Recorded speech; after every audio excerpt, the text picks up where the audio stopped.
Well, howdy doody. It's McCowan, and it's it's howdy doody himself. It's John Shannon. Oh, now is that a compliment or not?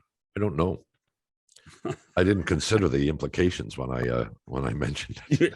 You just I guess it depends on if you were a howdy just, doody fan, right? Yeah, howdy doody is just, almost too old for us. You know that? I never saw him. That's how old it is. You are. You're a lion. You know who? No, howdy no, doody I'm is. not. I'm not. Listen. I grew up in a town with one television channel, and we had the Friendly Giant. Okay. Yeah. We had Shea-Lan. Oh yeah, I remember her. Yeah. And later on, Bob, we had Mr. Dressup. Not right away, but later on. So that was it. I mean, you and I both predate Sesame Street, which is hard to imagine. That's true. But I never saw Howdy Doody ever. Well, I never saw the show, but I know what he looks like. And by the way, somewhere in this mess, I have an autographed picture from the Friendly Giant. Do you? The Friendly Giant actually came into studio and did a show with me. I have no recollection of why that happened or how that happened. No, but Friendly was in studio. Friendly, and you had to call him Friendly? I don't remember. Did you call it? I think I want to say his name was Robert Hume. You might be right. I'm pretty sure I called him Friendly. Yeah, I think you had to call him Friendly. Yeah. But no. So that was, and by the way, and for anybody under 50, don't laugh. Those shows in those days were 15 huge. Minutes long, and 15 minutes long. Yeah, 15 minutes long, and that was your 10 o'clock Friendly Giant, 10:15 Shea-Lan. That's sad. I know. I spent lots of time in front of the television. So, all right, some hoops talk today. We've got two guys that Raptor fans will be intimately familiar with. Of course, our friend Matt Devlin, the current TV voice of the Toronto Raptors, has been for many years, and Chuck Swirsky, now the radio voice. I think it's radio only of the Chicago Bulls. And of course, Swirsky for many years did the Raptors games. Correct. Before he abandoned Toronto. I went home. He went back to Chicago. That's what he did. But I'll give him crap anyway. You always do. So quitter. But that's not the big news of the day, Bob. No, the big news of the day is Jack Eichel's merry-go-round has finally stopped in Las Vegas. Yeah. The Golden Knights making a deal for Mr. Eichel with the Buffalo Sabres. Why don't you detail the specifics of the trade? Well, Alex Tuck, who's on long-term IR like Eichel is, but Alex Tuck goes to Buffalo. Peyton Krebs, one of Vegas's first-round picks. They don't seem to keep first-round picks if you look at their history. And then a first-round pick next year, a second-round picks next year for Eichel and a third-round pick. So, and the key thing I think in all of this for the Sabres, in addition to getting some futures, is that they retain none of Jack Eichel's $10 million salary. So for the next 5 years, he is completely off the books, which I think will please the Pegula family. Okay, so let's assume that Eichel now has the surgery that he wants, and is available to play after the Olympics. I think that's fair. 3 months. 3 months. That's sort of what they're talking about. Yeah, and is nothing more nor nothing less than what he was when he was healthy in Buffalo. And Tuck comes back and is about the same time, by the way, Bob. Yeah. And is as effective as he was in Vegas, which was pretty good. Sure. Not a star player by any stretch, but a very good, solid player. Pretty effective in the playoffs, Bob. And so who wins this deal? Is it obvious that the best player, the team who gets the best player, wins the deal? Because that's the consensus generally. If Jack Eichel comes back at 100% and next year is playing the way Jack Eichel can play, then Vegas wins the trade. But 3 years from now, with the maturation of Peyton Krebs and whatever they get for and Kelly and George will tell you that they gave away a first round pick because they think they're going to be good, and so it's going to be in the 20s. So they get a player in the the 21st pick of the draft. Then they thought it was worth the risk and the challenge. I really think the biggest thing for all of this, honestly, the biggest thing for all this is get a couple of players back, get the potential of a player, but get the money off the books. Get the money off the books. And I think that's the pressure that the Sabres and Kevin Adams was having from ownership. I don't disagree with that assessment. In terms of Vegas, they are offensively challenged. Now, they were offensively challenged against Montreal in the playoffs. Yeah. Last year. That, I think, was they're just in a bad cycle at that moment in time. Yeah. But they have so many injuries, all to forwards. Yeah. And this is not going to solve that problem immediately. No. But longer term, maybe. No, but those injuries, most of the injuries like Carlson and Pacioretty and Stone, they'll be back hopefully before Christmas. No, that's what I mean. And here's the other thing is they're playing in the Pacific Division. And I think we all agree that the Pacific Division is the weakest of the four. And if they can tread water until all the injuries come back, and then they get Eichel after the Olympic break, all of a sudden, down the stretch they come, and they might be in pretty good shape. They might be the closest thing to me as an analysis and as a historian of the game. The closest thing to this trade for me was Eric Lindros, Quebec and Philadelphia, and everybody thought the Flyers had won the trade. But then over the next period of time, with some potential players that helped teams like Peter Forsberg and a couple of the other picks, it was Quebec/Colorado that won the trade. But Philadelphia would tell you they won the trade too. This might be one that both teams are better off. Maybe. One of the interesting notations is we did some quick math, and this is approximate but not accurate. Jack Eichel moving from Buffalo, the state of New York, to Las Vegas, the state of Nevada. Gets a raise. He gets a raise. Will save about $1 million a year in tax. Probably more. Probably a bit more. I think it's 11 or 12% more of his $10 million salary. Well, there you go. Well, it's $1.1 million, $1.2 million, whatever it is. It's So good deal. Congratulations. Congratulations. You're going to have your surgery. Congratulations. You now have another $1 million to spend. Yeah. Well, I know you know what that's like, but many of us don't. Surgery? Basketball talk today. I'm not going down that road again, John. You heard what I said. Two guys very familiar to Toronto Raptor fans. A couple of guys. One, the former voice of the Raptors on radio, and the current voice of the Raptors on television. They will compare notes. When we come back, Chuck Swirsky, Matt Devlin, when we continue after these messages. We are back. It's McCowan. It's Shannon on the program here. It's a podcast. Also airs on Sirius XM, channel 167. If you're listening to it, then you know that. And here to dissect the trade, Matt Devlin and Chuck Swirsky. Jack Eichel to Vegas. Hey, Alex Tuck is, he's a Syracuse guy, so he's Baldenville, right outside of Syracuse, so he's headed back that way, Buffalo. Well, I wonder how happy he is.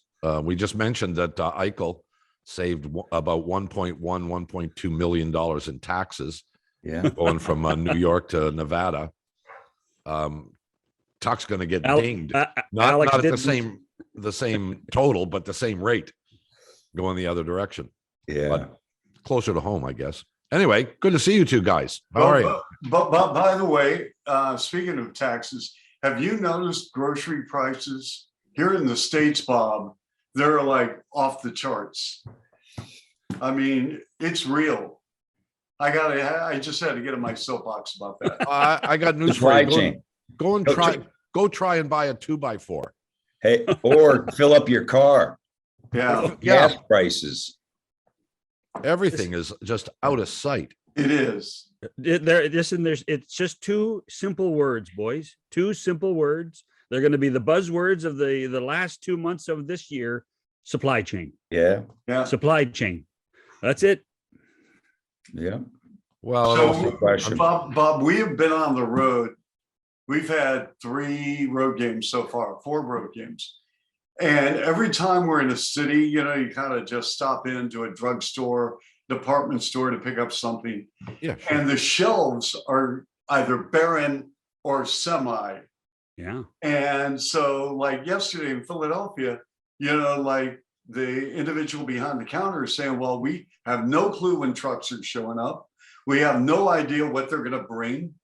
We've been waiting for goods. And so like, it's ridiculous. So I'm not sure what's going on in Canada, but in the United States, it's a real issue. So Well, there you I go. don't know. I don't know what you went to buy, Swirsky, but I'm guessing it wasn't shampoo. No, How am I it's doing? not. Thank you very much. You're welcome. Oh, See, that's why they pay you the big bucks. Yeah. That's exactly. Well, I'm observant, if nothing else. Yes. So, okay, so I did no homework as usual for this program. I'm with a bunch of pals here, and I generically remember things, but not specifically. Swirsky, when did you leave? When did you abandon Toronto? Abandoned Yes. ship. Yeah, Yeah. that's okay. What you year went was there. that? So that was 2008. We had just finished the playoffs. The Raptors played the Orlando Magic in the playoffs in early May. And we were eliminated in the first round. And I went in to talk to Tom Anselmi, I think the second week in May, and tendered my resignation. Because you already had another job. Well, because I had been offered the job. Right. I was given a 48-hour window to make a decision. And after discussing things with my family, we felt that in the best interest of my family, that it was probably the prudent thing to do. Okay. So then, Maddie, you're in Charlotte at that point. Is that correct? Yeah. Yeah. In And fact, so when would you have heard of, hey, the Raptor job is open? How does that work in the NBA circles of the NBA? I was having lunch. I remember it vividly. I was having lunch. I want to say, Chuck, maybe that announcement came on Tuesday. Pardon me. That you were moving on to Chicago. And Wednesday, I was having lunch with Carl Scheer, who's a longtime executive in the NBA as well as ABA. And we had weekly lunches. Mhm. He actually traded for Alex English when he was in Denver as a general manager. And I always cherished those weekly lunches with him just to soak up all the knowledge that he had about the league. And we sat there. He said, hey, did you hear Chuck was going to Chicago? I said, no, I didn't. He said, I think there might be some interest there. And so that was Wednesday. Thursday, I received a phone call from Brian Colangelo and then also Chris Hebb on that Friday. Sunday, I flew up to Toronto, met with Jason Capono, who I had known from Charlotte, and we talked about Toronto. And then Mark Askin picked me up on Monday, drove me around Toronto, and then I had a meeting with Tom Anselmi, Chris Hebb, as well as Brian Colangelo and Maurizio Gherardini. And then coming back from there, I spoke to Jack Armstrong, who I've known for a long time, and Jack gave me Chuck's number. I called up Chuck to ask about his experience in Toronto, and obviously it was glowing and had so many great things to say about it. So we kept in touch during that time, and that really kind of began, the process. I was the first one in. They said to talk to him. They had some other candidates that they wanted to talk to as well, and I want to say it was everything got wrapped up in July. It was when everything ultimately got wrapped up. And that was when they were announcing the Jermaine O'Neal trade was kind of the first day that I was on the job. Well, clearly you guys will have different memories of the organization. Chuck from a period before, and Matt from a period after 2008. But you're not unfamiliar with the eras in which you weren't here. I got a bunch of things that just off the top of my head. It's easy to say that the best team the Raptors ever had was the one that won the championship. Here's the ultimate question, though. Who's the best player to ever play for the Toronto Raptors? And you have to take a whole bunch of things into consideration when you answer that kind of question. Chuck's nodding but thinking at the same time. Have you made up your mind on who the best Raptor ever was? Well, again, you know what? I mean, listen, these players are terrific. And I never like to compare players, Bob, and I know people love to do that, and understandably so, because that's the beauty of sport. I think you have to look at who they're playing with at the time, the era in which they're playing, and against whom they're playing against. I mean, you can make an argument for Lowry. You can make an argument for DeRozan. You can make an argument for Carter. And all three would be in the mix. Obviously, the Raptors won a title with Kyle Lowry and with Kawhi Leonard, although I'm going to put an asterisk with Kawhi because he was basically a rent-a player, right? And it worked, and more power to it. I mean, they picked him up for the sole reason of going deep in the playoffs. They won a championship, and Masai did his job, Kawhi did his job, and the city benefits. Mm-hmm. So, at the end of the day, if I had a pecking order, which I don't, but if I did, it would probably be Lowry 1, DeRozan 1A, and then Vince. Really? You have two guys ahead of Carter. Well, just because of longevity, and listen, Vince put basketball on the map. I saw it. I called every one of his games. And without Vince Carter, I'm not sure where the Raptors franchise would be. Remember, John, you were there and Bob was there, that there were already stories percolating had Vince not signed that max deal with the Raptors where this franchise was going, because we saw Vancouver dissolve in front of our very eyes. And I'm not saying that would have happened in Toronto with a larger financial foundation and a corporate base, but the way Vince came onto the scene at that stage, Bob and John, remember, Carlos Delgado was the face of the Blue Jays. That's right. Really good player, but the Jays were going nowhere. Matt Sundin leaves hockey. They had their moments, but he was a very low-key, no vibe, just give me a hockey stick and let me play type player. No qualms about that. Great. I love Matt Sundin. But Vince had flair. He was in the city, lived in the city. He had it going. He was on the cover of Sports Illustrated as a rookie. He's on ESPN every night. We're selling out the ACC at that time, the ACC, 19,800, and basketball was the in thing to do. So, and then the knee injury happened, and we know the rest of the story with the trade to the Nets. Matty D, give us your best Raptor ever. Yeah, no, I think it's Kyle because of obviously what he accomplished here and the championship run. And to echo what Chuck mentioned, Vince Carter, you cannot overlook what he did for basketball in the country. The Carter effect is real. We know that. You talk to any of the NBA players from Canada, from right here in Toronto, and they will point to that. And so that is something that is lasting.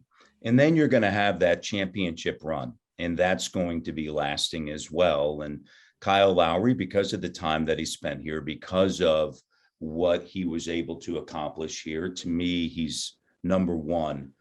I think it's unfortunate, and Chuck would have a better sense of this because I heard obviously everything it's unfortunate that things ended the way they ended with Vince at that time, but he was a figure. And at the time I'm living in the US, everybody wanted to see Vince. And I can only imagine with social media, can you only look back and think what Vince would be on a nightly basis in his prime in Toronto? And so, he's certainly a piece and a pivotal piece at that. But for me, Kyle Lowry is number one. And so much of why you say number one, it's because of what you accomplished ultimately on the court. Did you come away with a victory? And did you end up winning? And did you win in the playoffs? And those are all the things that Kyle was able to do through time and a lot of growth, as we know, with Kyle, with the team and the pieces that were coming and going, and then ultimately bringing in Kawhi Leonard for that year. People forget, prior to the stoppage of play, the pandemic, and then also the bubble, that, the Raptors had the second best record in the NBA. They had 50, that season, they had 53 wins. They were playing really good basketball. Unfortunately, bubble, lose a game 7 to Boston. Who knows what would have happened with that team, even without Kawhi. And Kyle Lowry's a central figure in that. I think, look, I saw a clip with LeBron James, and somebody asked him, give me in order the 3 greatest NBA players of all time. I don't know whether you guys have seen this clip. And LeBron says, wow, that's hard. Well, Michael Jordan. Geez, Michael Jordan. Oh man, this is really hard. Michael Jordan. And that was the end of the clip. And essentially, I know it wasn't intentional, but he basically said Michael Jordan's the 3 best players ever to play in the NBA. And that's the dilemma that you face with that kind of a question. Yeah. And I must say, I will say this. I have often wondered, and Chuck, you can identify with this probably a little bit more even than Matt, because you were here for it. Had Vince Carter left under different terms, had Vince Carter left under the same terms that Kyle Lowry left, would he be viewed more positively, especially by Toronto Raptor fans? I think Vince Carter was the greatest player to play here. Not the most impactful, but the era in which he played and the players that surrounded him were not of the same caliber as they were when Kyle was here. I agree. And remember this, and you'll know this better than I.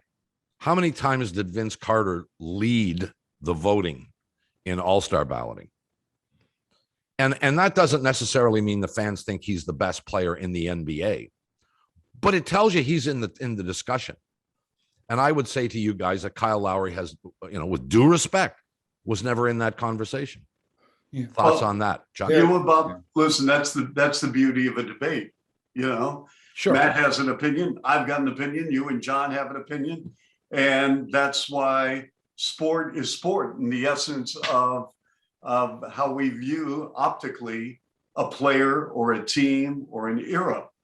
And we were just in Boston, and we had a conversation about the '86 Celtics, arguably one of the greatest teams in the history of the sport. Is that Dave Cowens? Is that Dave Cowens?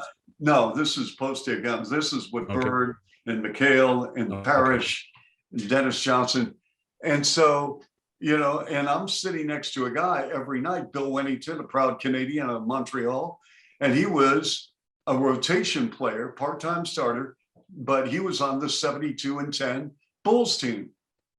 And you could argue that team is probably the greatest team in the history of the sport. Because remember, Golden State did win 73, but they didn't win the title. Right. And so, I mean, that's great thing about sport, But I do agree with you about Vince, because it really, as we all know that we're there, it spiraled out of control in that period of time when the front office was going through changes. The coaching staffs were changing left and right. And there was no fluidity whatsoever as far as just the scene of putting everything together. It became very tattered. And that's when Vince wanted out. Then he started to change his mind. But by that time, it was too late. And you know the rest. I tell you what, Maddie brought up a really key point about, hey, could you imagine all the attention Vince got if there were social media when Vince played? But I'll tell you what, could you imagine all the other stuff that circulated around Vince and his family and Charles Oakley and Butch Carter and everybody within the Raptor if there was social media like that? Because it circulated anyway. It's circulated without social media. And the soap opera, part of the great thing about Carter was, and I do think Carter was the best player. I also think he was the most influential because of the legacy that he created. But he's tainted. In many ways, he's tainted because of everything around him, everything that occurred around him. And that's me as an observation of somebody outside the organization and somebody inside the organization. And I think that's a factor. John and Bob, don't you think, in that we've come full circle? There's a generation removed, maybe two, from Vince as a Raptor. And I mean, the way, time heals a lot of wounds. They really do. And, the way the city and the organization has now embraced Vince, especially when, the twilight of Vince's career, when he was playing with different teams, and he was coming through Toronto, and you saw the love that Vince received from the fan base. I think if you ask fans now about Vince, they have like a lot of great things to say about him, and understandably and rightfully so. Now, if you ask that question early 2000s after he left for the Nets, and we all remember that Friday game when he returned in a Nets uniform, which wasn't pretty. It wasn't pretty. No, it was not. But we're talking 2021 now, and he is going into the Hall of Fame. And if you ask most people, what team do you connect Vince Carter with? It's not the Nets, and it's not a host of teams that he played for, whether it's Dallas, Memphis, Phoenix, Sacramento, whomever. It's with the Toronto Raptors. I agree with Chuck. I think one day he'll have his number in the rafters, and I think that is deserved for what he did for this organization in that time frame. And I know I wasn't there at the time. We talked about it earlier, and Chuck was here. Bob, you and John were here. When he left and everything swirling around. All that aside, he opened up that border, right? It didn't matter. He was must-see TV. He was must-see TV. His highlights were all over the TV in the 100%. US, right? Yep. Now, what's interesting, because he is that sort of talent and that sort of player, to me, you now see Kyle Lowry and all this praise that he is receiving in Miami. It's just interesting because he hasn't changed. Right? Kyle's still doing what he's doing. Miami's off to a great start, but it's south of the border and it's the Miami Heat. And all of a sudden, wow, Kyle, which tells you maybe some of those people weren't paying attention to what he was doing on a nightly basis with the Toronto Raptors. However, on a nightly basis, without question, SportsCenter top 10, you were seeing Vince Carter, right? A play. And every night, Chuck on that call. That's his impact. That's who he is as a player. Kyle is just a completely separate sort of player, different sort of player, and different sort of impact. And then getting back, talk about the top three players of all time, and you talk to young kids today, and they'll mention LeBron James, and they'll look up the numbers, and they'll say, well, Michael Jordan really didn't shoot the three all that well. And you say, well, different era, different time, different importance, right? And then, as Chuck knows, you have a conversation with Wayne Embry, and he goes, whoa, wait, you haven't mentioned the big O, Oscar Robertson. right? So that is a great thing about the conversation about who is the best. And we often just rely on the most recent history to determine who that is, whether it is the Big O, whether it is Michael Jordan, and whether it is LeBron James. And then, of course, Larry Bird, Kareem Abdul-Jabbar, Bill Russell. Bill Russell. Yeah. So, Bob, I've got a story that I've never shared with you. This is about you. So back in the day when Vince, this is 2001, and the Raptors are making a push, a deep push. I pull in Burlington, where I used to live. I pull in, and there was, and as far as I know, still a Canadian Tire. It's right off Appleby line. Okay. They've got your show on, your radio program on like some aisle. And I hear your voice, and you're talking about Vince Carter, who's a better player, Vince Carter or Kobe Bryant. And now I'm just like, hopping around, going from aisle, looking for motor oil, whatever the case may be. And I hear your voice, and you're talking about Vince Carter, Kobe Bryant. And that's the magnitude of where Vince was at in that window of his time with the Toronto Raptors, that he was in the same breath, or that Kobe was in the same breath with Vince. Interesting. And I will never forget that, because then I thought, wow, Well, that's how good he was. And that's how he was the biggest star, I think, in within that cycle of time that Toronto basketball has had. And again, due respect to all the others, all great players, all worthy of consideration. But I think we tend, time is such, we tend to forget how good Vince Carter was, and how big a star he was, and how recognizable he was. Yeah. And, to this, as long as there is a slam dunk contest, and even afterwards, there will never be a clip played on television that does not include Vince Carter doing "It's over," saying it's over. Correct. Then it will never happen. That will be there forever and ever. How about this, Matt and John and Bob? If somebody told you when the injury started coming, okay, and all of a sudden it was the knee, and then we had, something go wrong. If someone told you back then he'd played 22 seasons Remarkable. in the NBA, Just remarkable. I would have said there's no chance, Chuck. I would have said there's no chance. And you know what? To his credit, he got his body together, whether it's nutrition, body, workout, whatever. 22, he's played the most ever in the NBA as far as seasons. 22. Yeah, it's ridiculous. And changed his game, right? I mean, changed his game. But there's always, it's amazing when you watch him when he played later in his career. There'd be like one move he'd make, right, that you go, yeah, there's that flash, right? Even when he altered, his style of play because he had to. But through all of that, again, you have that segment of time that's so important, as all of you spoke to, growing the game of basketball. And then after Vince, the down years, really, and 23 wins, and here we go again, and all these playoff quote unquote failures, and in 2016 an Eastern Conference Finals appearance, and LeBron saying at that time, as a crowd was chanting the Raptors, right, and applauding them, and then the move to get Kawhi ultimately, and then winning it all. And Kyle is a part of all of that. And so we're not, there's no argument. No, well, there is an argument, I guess, important.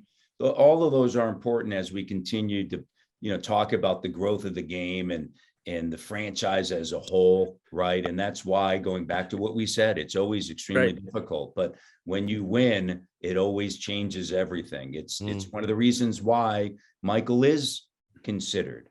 Right. Sure. He is considered at the very top because of those rings that he has. Oscar has. Let me ask you this. Ask both of you this. Matt, you first. in your tenure here, so 2008 on, Yeah. were there times? I mean, you did play-by-play of some pretty bad teams at one point. Yeah. Some pretty bad teams. What did you have doubt of the franchise here? Did you ever doubt that this was that what's the future? I mean, when are they going to turn it around? How many more, in that period of time before Tim Lewicki showed up and Masai showed up, was there doubt for you? And then, No. Chuck, I'm going to ask you the same question after. I would say no. And the reason why is I'm not sure that people realize how difficult it is to win. It is tough. Last night we're in Washington. They have not been back to a conference title game since the year they won the title as the Washington Bullets. That's over 4 decades ago. Mm-hmm. It is hard to win. And so you see all of the different moves that are made in order to try to get back there. And I always say in the NBA, you can live in the 30s, right? You can get to 30 wins, 32 wins, 35 wins, 38 wins, and you can be there forever. And, you have to make a certain move along the way to kind of catapult yourself out of that. And just because you find yourself in the lottery, and there are plenty of examples of that, right? Every year, year after year, does not mean that success is on the horizon. It is extremely difficult to win in this league. And sitting there courtside, having the conversations, having the relationships that you have this depth of knowledge behind the scenes as to why certain moves are made. And you kind of sit back and understand why at that moment, given where the franchise is, or given where that executive is in the time frame in which he's there and the pressures that they're feeling, they decide to make those moves. What about you, guys? Chuck? What about you, Chuck? Just quick. Well, I know. again, we're looking at a different era of Raptor basketball because, and I'll tell you what, I think I owe a lot of respect for Glenn Grunwald because he was very calm. If someone were to describe Glenn Grunwald, the GM, I'd say he is extremely intelligent, very patient, and there's a sense of calmness.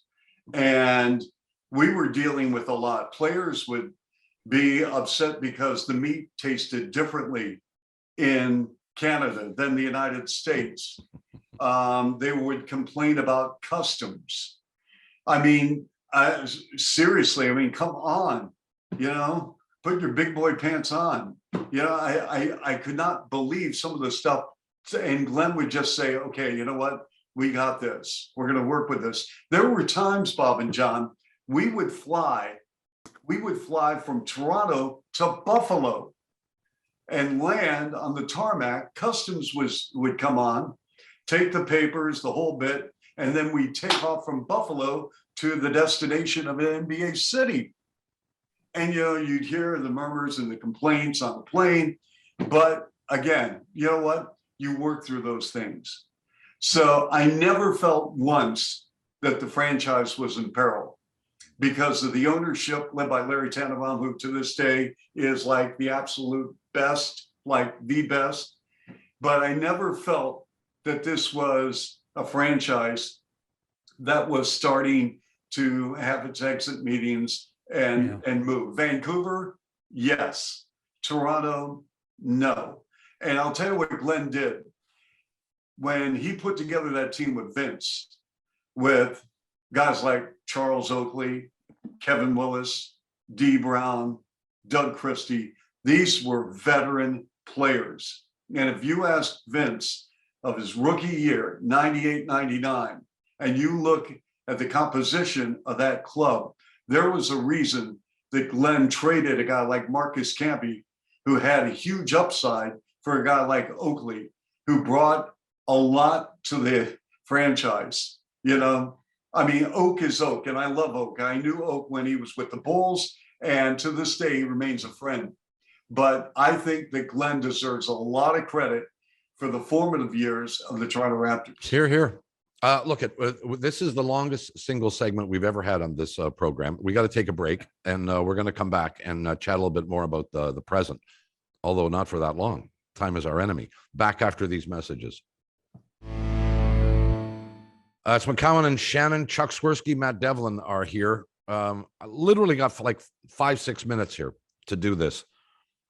Let me do it this way. So the Toronto Raptors are, as we sit down and do this, are 6-3. The Chicago Bulls are 6-2. Chuck? Yes. The Bulls are an emerging franchise. I think we would all agree. Not shocking that they're off to a good start. The Toronto Raptors were supposed to wallow around 500 maybe, and have certainly outperformed that. Let me do it this way.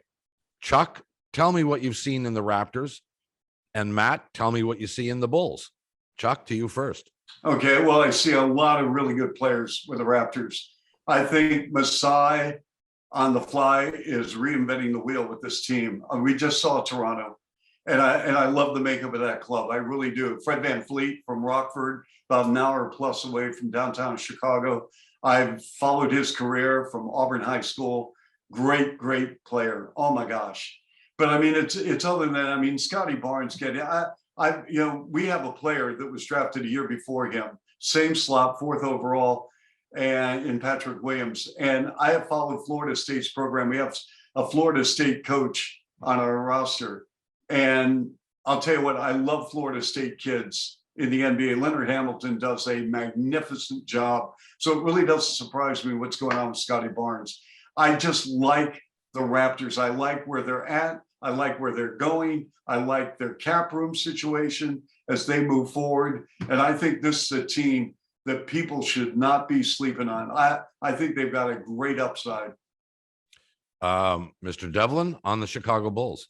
Well, I think they had the most impactful offseason of any NBA team. If you look at what they were able to do, bringing in DeMar DeRozan, we all know, and I know time here is short, but we all know DeMar DeRozan, he's a pro's pro. And he's a magnificent player, magnificent person. And then you bring in Lonzo Ball and you think about the impact, and now all of a sudden you have Vucevic, and they're poised to, get back into the postseason and I would imagine make a run. And Mark Eversley, who's from here in Toronto, Sure. The general manager, had a great time speaking with him when he was here in Toronto just a week or so ago. And, and Billy Donovan's an excellent coach. So this is a franchise that, is definitely committed to winning. And, I really like their offseason moves. And I think that they're going to be a team to contend with in the East. In the East, I think Chuck probably would agree with this. The depth in the East is there night in and night out. And it's going to be Hasn't been really that way for a long time, though, Matt. Yeah, but it's even more so. I don't disagree. Look at the next Raptor opponent is Cleveland. They're 5-4, right? Yeah. It's not like there's a lot of easy nights, in the East, but I think Chicago's poised, and here they are once again. All right, last one for both of you. Who do you expect to win the NBA championship this year? Chuck. And you can't pick your own team. Chuck rolling his eyes a little bit. It's Well, not again. You know It's what? open. Yeah, I mean, It sure is. listen, we're Okay. doing this in early November. A lot of things can change Well, of by the course. time mid-April. I mean, injuries, trades. If you put me right now on the spot, which you are, I'm going to say Milwaukee. In spite of their And yet start. they're not off to a great start. Yeah. Yeah. Well, yeah, but they're hurt. I mean, Holiday's out, Lopez is out. But if they get everyone back together, they've got a very aggressive front office. Their GM, is proactive. I just think Milwaukee is loaded. Well, Matty D. There's so much that could happen. You think back to last season when Milwaukee made the deal to bring in PJ Tucker. To Chuck's point, do they go out and make another deal like that? Miami, don't sleep on Miami, right? They decided in the offseason to bring in Kyle. What does Philadelphia do with Ben Simmons? I just think it's so early to go out there. It's wide open. I really do believe it's wide open, maybe more so than any. I think last year, would you have said Phoenix was going to be there from the West? Right? Well, except they won all 8 games in that play-in thing and still didn't make it. And I that woke me up to how good they might be. Yeah.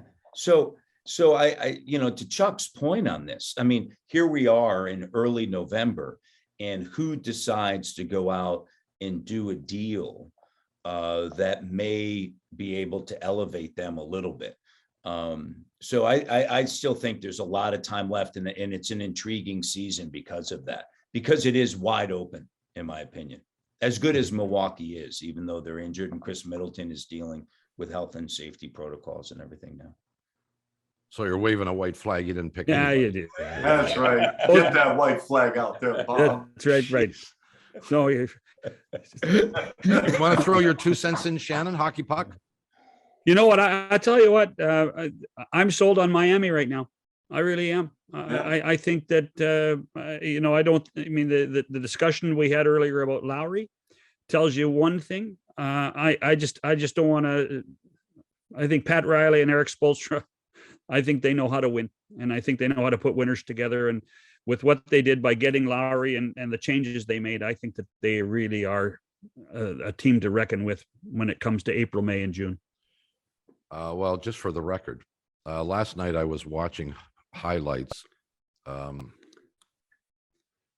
they were showing clips of Golden State. And there's a guy who hasn't played Clay. for, I guess, a couple of years at Golden State, who's now taking shots. Yeah. Mm-hmm. And when he's ready, look out, Yeah. because that team you had better pay attention to. Especially defensively, Bob. Yeah. They are really good defensively. And I think there are people going to sleep on them, but we'll see.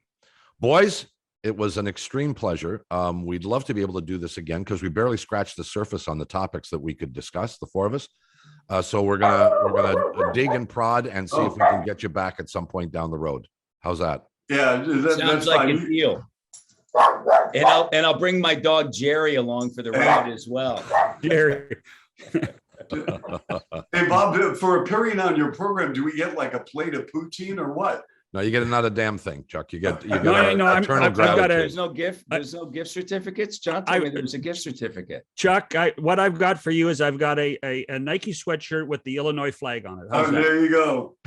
No Miller shoes. Come on. that? Miller shoes. Atta boy. We're working on it, Swirsky. We're working on it. I tell you what, Outta Chuck, here. you got onions, man. You got onions. Later. Onions, baby. Thank you, boys. Great to see you. Got it. Great We'll to talk see you again guys. soon. Yeah, all Back the after best. these messages.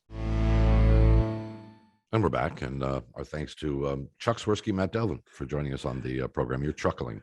Well, it's one of those days where when you have 2 guys that get paid to talk on the show, we say less. Well, so I used to call them the hi, how are you guests, Yeah. because that's the only question you really have to ask. Yeah. You know, they walk There- and and- say, hi, how are you? And that's it. And really, when you think about it, this franchise has been so fortunate, and this goes back to a philosophy of how you build a franchise, is to have stability at least somewhere. And the Raptors had stability in talking to their fans with the years that they had Chuck and the years that they've had Matt. And people underestimate the role of that conduit between the club and the fan, particularly in hard times. And both of them did a really good job in their time here, and are doing a really good job in their time here as that conduit to the fans. Well, it is interesting because you've got ostensibly the same 20,000 people in the arena every night. I know that's not. But factual. the basketball market has grown exponentially, Bob. You know that. Sure, but in professional sports today, if your building is sold out, it's principally through season tickets, the great majority of them, Yeah. and those people are there on a regular basis. So, for an overwhelming percentage of your audience, your fan base, their connection to the team is only through the play-by-play voice, Right. whether it's on That's- radio or television. That is the connection, and it's a direct connection. You don't hear much from the coach. You don't hear much from the players. You hear very little from the general managers. You hear it all from the broadcasters. And I'll tell you what, if you're building a franchise, if you're maintaining a franchise, it becomes an important part of what your franchise is. If you have people that have credibility in the marketplace on the air, it really does make a difference. It really does make a difference. Well, as somebody who chose broadcasters to be on high-profile programs like Hockey Night in Canada, Yeah. and who, of course, ignored me for 40 years, Yeah. he shows no remorse. You understand, people? None. When I say that, none whatsoever. None. What was the number one ingredient? What was the one thing you looked for Comfort. in a play-by-play guy? Comfort. If I could sit and listen to them and feel, yeah, he's having a good time, and I feel good about him doing his job, even as a listener. I think quite frankly, this is actually, we could probably do a whole show on it. I truly believe that I was a really good fan of any sport, and so if I was comfortable in listening to somebody, then that really put them in good stead to work on the show. Interesting. Again, our thanks to Chuck Swirsky and Matt Devlin for being with us on the program today. We'll come back with something else tomorrow for your listening enjoyment. Well, that's really appointment viewing. Well, if I knew, I'd tell them. Yeah, But apparently it's too. a big secret. Me too. We'll all find out together. Have yourselves a swell day, evening, and we'll see you later. Goodbye, everybody.